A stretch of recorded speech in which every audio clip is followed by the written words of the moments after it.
Welcome to 10-Minute Record Reviews number 19, and today we're going to talk about Black Sabbath's classic second album, Paranoid. I have a copy here which is 1975 re-release, but of course the original album came out in 1970 on Vertigo. This 75 Warner Brothers pressing is okay. It's a little bit noisy, but it does the job. So what do I expect? Well, this really is vintage, early heavy metal. In fact, this is the quintessential early British heavy metal album.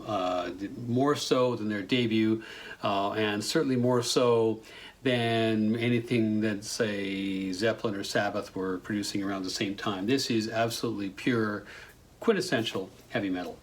It was also their only chart topper. It's an absolute classic in every sense, and it includes their only real hit single, which was written in a matter of minutes, and included almost as an afterthought on the album.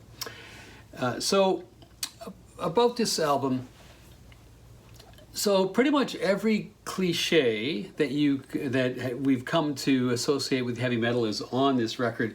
Well, most of them anyway. But the thing, of course, to understand is that these guys were in the process of inventing the whole genre. So it's only become a cliche subsequently. They actually were inventing and innovating these particular pieces and these particular approaches on here. So you've got heavy riff-based songs. You've got multi-part compositions. You've got very sort of thematically heavy lyrics or songs about drugs, about war, about doom in general. There are sort of lighter changes of pace, the drum solo, the whole deal. And interestingly too, on this album, gone are the extended blues jams, which were characteristic of their first album. Their first album, which was basically about 60% of an album worth of actual music they had, and then another 40% essentially Tony Iommi or Geezer Butler just jamming or soloing because they needed to fill up the space in the record. This is a much more fully fledged album with 8 very significant songs, worked out, planful, and for the most part incredibly successful. I think that you might have some debate amongst Sabbath fans, but amongst sort of general rock fans, this would be acknowledged as their masterwork. The cover, of course, the song "War Pigs" is on here, and the original cover was the title was supposed to be "War Pigs," and this was supposed to be a war pig. It's a guy in what looks like a NASA helmet with a sword and kind of stretchy yellow and pink clothes with a shield. So probably a better switch to Paranoid because it actually looks a little more descriptive of the guy.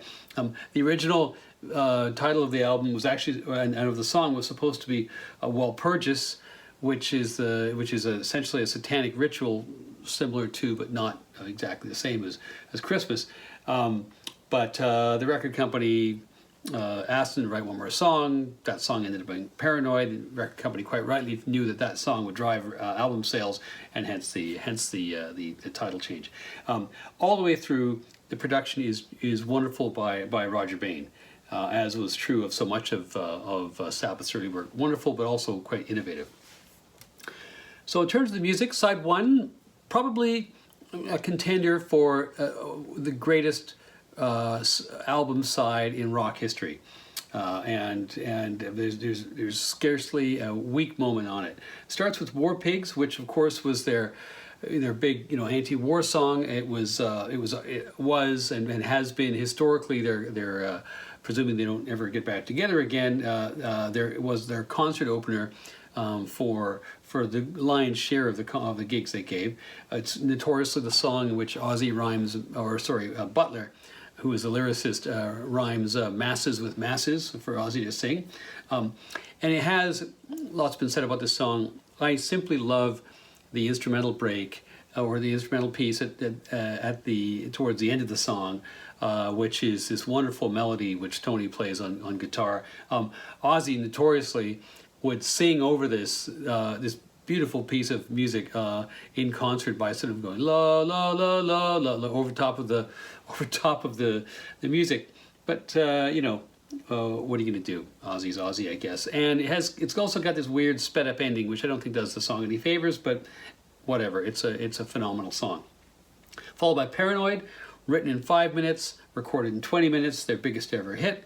Again, lots said about this song. One little detail that I love about this song is the little tiny delay between the first and second notes when Tony's playing the opening riff. And it's almost like it's a machine starting up or an engine turning over. It's just a little bit of subtlety, but it's a piece of subtlety which is very typical of Iommi's guitar playing. Never one to be unnecessarily speeded up. Never one to sort of let adrenaline get the better of him. He rarely gives into the temptation to play too fast, and that of course then ends up becoming one of the real signatures of the band. And it also highlights too one of Tony Iommi's great skills and contributions to the band is that very often he actually is, as opposed to the rhythm section, the timekeeper of the band, and as a consequence of that, many of their songs actually start with Tony laying down a riff and establishing the rhythm, and so on. And if you see them in concert, that sense of him being in charge of the timing of songs is really quite clear. Then the latter two songs on side one, Planet Caravan, is where they slow it down, bit of a cult favorite. It's been covered by lots of metal bands subsequently. It's a funny song with with a Leslie speaker and an oscillator and so on. The thing is I just play it loud and listen to Butler's bass line sort of weaving in and out as Iommi is soloing later on the song. Fantastic. And then Iron Man. Lots has been written about and said about this song too. I don't think it's as strong a song as War Pigs, actually. I think for their most famous song, or arguably, or second most famous song, I'm not so sure. I think there's lots of other contenders for better songs than Iron Man, but it does have some of the heaviest riffing in rock history, which is, kind of what we're all here for with Sabbath, especially in that bridge before the last verse is so good. Side two, Electric Funeral. A paradox of Black Sabbath is that they wrote big obvious songs with big obvious lyrics, and usually that worked because they kind of played it straight. This is one of the times when I don't think it really works. It's a big obvious song with big obvious lyrics, and it just feels a little, I've always felt it feels a little bit adolescent to me. It's also, I think, one of those occasions when Ozzy doubling the guitar melody with his vocal line doesn't come off quite as well either. I know there are lots of people who love the song, the whole cult around this song. I'm sorry I've offended people who don't like me now because I'm not keen on Electric Funeral, but I don't think it's one of the stronger points in the album. Hand of Doom, however, is a fantastic song, and particularly following the sort of the slow, moody, sort of bass-driven lyric, then that song within a song, and I don't think, unless anyone who's watching this knows, I don't think that song within a song actually has a name per se. It's just a central part of Hand of Doom. But you listen to that song, a lot of punk rock has its antecedents in that 2.5 minutes in the middle of this song. Wonderful song. Rat Salad, it's a drum solo. It's very similar in construction to Moby Dick. I'd say it's better than Moby Dick because it's shorter, and that's the only real criterion there. And then my favorite Black Sabbath song, Fairies Wear Boots. Wonderful intro by Tony. Lots of key changes, lots of mood changes. It's foreboding, it's swaggering, it's all kinds of things. And then the killer riff kicks in, and a great, hilarious lyric, a very funny story about Sabbath's encounter with some skinheads. So overall, I give this album 4.5 stars. It's hugely important and significant album in the history of rock and roll. I mark it down ever so slightly for the poor choices, regarding Electric Funeral, in my view, and Rat Salad, but this has to be a greater than a 4-star record. This is a foundational album, and it's an essential album in any rock and roll collection.